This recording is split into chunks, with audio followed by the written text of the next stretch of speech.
Hey guys, it's me, Kendall, and today, also, don't mind the changed location. The lighting's better this way. But today I just want to talk to you guys about some reminders that got me through my breakup, basically, and are still getting me through my breakup, and just things that are good to remember, good to know. And yeah, let's get into it. Okay, so I have a bunch of reminders, all of my reminders written in here. Wow, it's getting really bright out now. But I have them written down just so like if I need to get them, then I can just have access to them really quick. Do what you will with them. You can hate them, ignore them, use them. These are just what helped me. So, yeah, a little preview. Like when you're going through a breakup, write it down. Write it down, let it out. Because keeping that trapped inside just does not feel good. It doesn't feel good. It's not good for you. It's not good for your health. So write it down. Like both of these books are completely filled of letters, what I wanted to say, what I didn't say, what was on my mind, completely filled. Like I will show you. Okay, I think if I have it like this, you can hear me enough because I don't want to hold it. But here is the first book. Literally completely filled to the brim. Second book, nearly completely filled. Like pretty full. This one is getting there. This one's pretty full as well, but only a little bit of it. But this is where my reminders are. So let's go through them. Okay, the first reminder is kind of branching off of the let them theory. It says some people let good things go and let them. Just let them. If they wanna lose you, if they wanna let you go, let them. That's their choice to make. They're gonna regret it. Maybe they will, maybe they won't. But just let them. Second one, don't chase people who know exactly where to find you. Like the amount of times that I've thought, oh, well, maybe he can't reach out. He wants to. Maybe he wants to, but he just can't. If he really, really wanted to, he would find a way. Like he knows, this boy knows where I live. He has my number. He's not blocked. Like, and that goes with any situation. Like if they really wanted to, like to an extent, I feel like they would. Like especially if they know where you live, if they have your number, they have your Snapchat, they have your socials, all of that, they'll come find you. Like if they really wanted to find you, they would. Third one might be one of my favorites. It's that God woke you up for a reason. Like you might feel like you have no reason to be alive, no reason to keep going, move on, no will to live, none of that. But if God woke you up for a reason, like use it. Like if God was done with you, then he wouldn't wake you up. If you really didn't have any meaning or place on this earth, God would just be like, oh, okay, whatever. I'm not going to use you. But he woke you up for a reason. So use that to the max potential you can, if that makes sense. Gosh, this sun is really bright. This next one's more for like if you break up and get back together, just like don't fully let them back in. It says, if leaving you was that easy, what makes you think that they won't do it again? That one's pretty self-explanatory. Like just keep your guard up a little bit before you fully let them back in because there's no like saying or telling what they're gonna do, if they're gonna stay, if they're gonna leave, if any of that. So just be a little weary. Keep your guard up a little bit, not all the time, but a little bit. Keep it up enough to where you keep them guessing.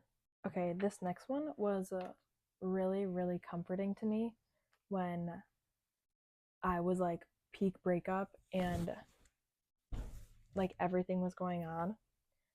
It says, that boy did love you. He just didn't know how to love himself. If it's that one's really simple. If a person doesn't know how to love themselves, they're never going to know how to love you properly. And I feel like that's a really like big one that a lot of people overlook and they're like, "Oh, like I know how to love other people. I don't have to love myself." Or like, I love myself, I know I do, but you don't truly love yourself and you don't fully know who you are. And if a person doesn't know who they are, then they can't love themselves because they don't even know what they are or who they are. They only know who they are based on what other people are telling them or what their parents are telling them. So I feel like that one is definitely like a internal identity one. And that one gave me a lot of comfort in my breakup because like there's just not much you can do in that situation. If a boy doesn't love himself, or he doesn't love God, or he doesn't even know who he is, then how can he love you? Like he just can't. And that's not something against you. It's just he doesn't know who he is. Another one is never feel embarrassed to talk about something you're healing from. Like, oh my gosh. I obviously started the poems just like, well, I didn't start the poems, but I started posting them, started sharing them to the internet. And a lot of people had stuff to say. A lot. Like there are some kids in my school saying like, oh, I like the poems, but because it's Kendall posting them, I don't like them. That's okay. You don't have to like them. You don't have to like me. I'm not posting them for you. I'm not posting them for him. I'm posting them for me. And if I can comfort one person with those poems, that's enough for me. That's enough reason. So don't let anyone tell you what you can and can't talk about. If you want to talk about how dirty that person did you, talk about it. If you want to talk about what happened in that relationship and how you were blinded or what you just didn't realize and now you do, talk about it. Like when I started posting my poems, the guy who I broke up with, him and probably his family were not too happy. What did you expect? You fell in love with a poet. You're going to be written about. Like, I don't know. It's just don't let them shame you or guilt you or embarrass you into staying silent. It's just stupid. Like talking about it and processing it verbally is the way most people heal. That's the way I healed. So sometimes it's needed. Do it. Okay, this one I really liked. It says it's common for grief to take a year or longer. There's a time for everything, including a time to heal. And there's a time for everything came from is Isosceles 3, chapter 3, verse 1. And basically Isosceles, all of like verse 3 is about timing and like saying that there's a time for war, a time for peace, a time for love, a time, actually it doesn't say a time for hate, I don't think. But it's just like there's a time for everything. There's a time to be hungry, there's a time to thirst, there's a time to heal, there's a time to be broken. Like there's times for everything. And so especially healing, like healing's not linear, and healing takes a lot of time. And just find peace in that, like everything takes time. It's going to take time. You'll get there at some point, even if it takes years, which is going to suck. It's going to happen. Like I'm going on to month 7 on June 1st. It'll be 7 months since we broke up, like me and my ex-boyfriend. And I'm still healing. I'm not fully healed yet at all. I still get upset. I still get sad. I still just feel like the soul tie, and I'm like, oh, that sucks. Like it just takes time. And you got to give it time. Allow it to heal. That's all that I have in here.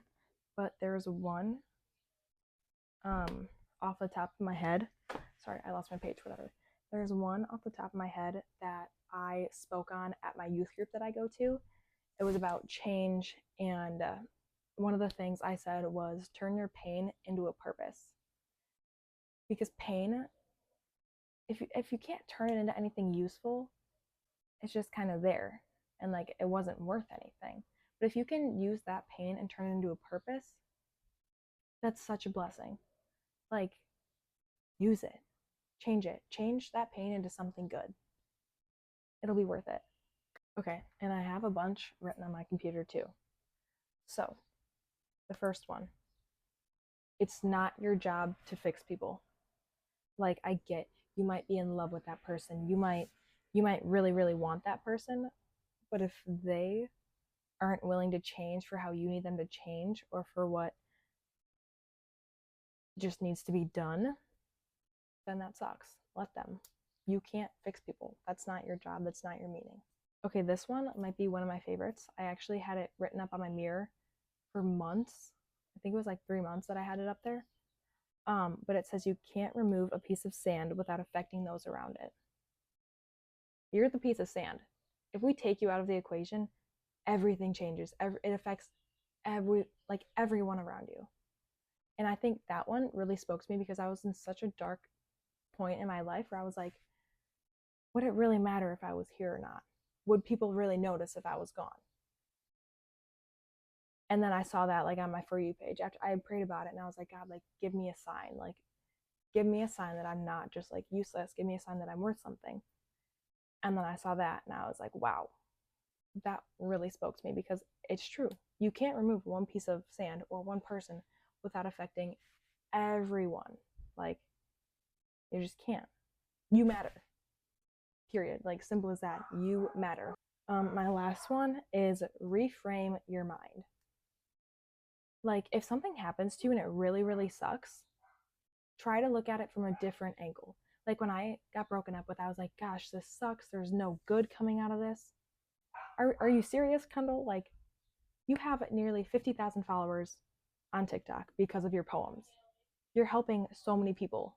Like, and then when I started looking at all the good that came from the breakup, like how I've matured and changed as a person, how I've gotten closer to God, who I've found out who my friends and people really were. And I found out that I was loved, and my like writing just grew. Like, there's so much good to come out of a bad situation, but you just have to look for it. You can't stay stuck in the thought process of, oh, that sucks. Like, there's going to be no good coming from this. You don't know that. Good can come from anything. Just look for it. So, yeah.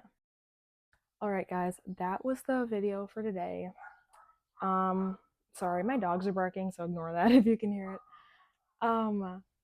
But yeah, thanks for watching, guys, and have an amazing and safe Memorial Day weekend. Love you all. Thanks for watching. Bye, guys.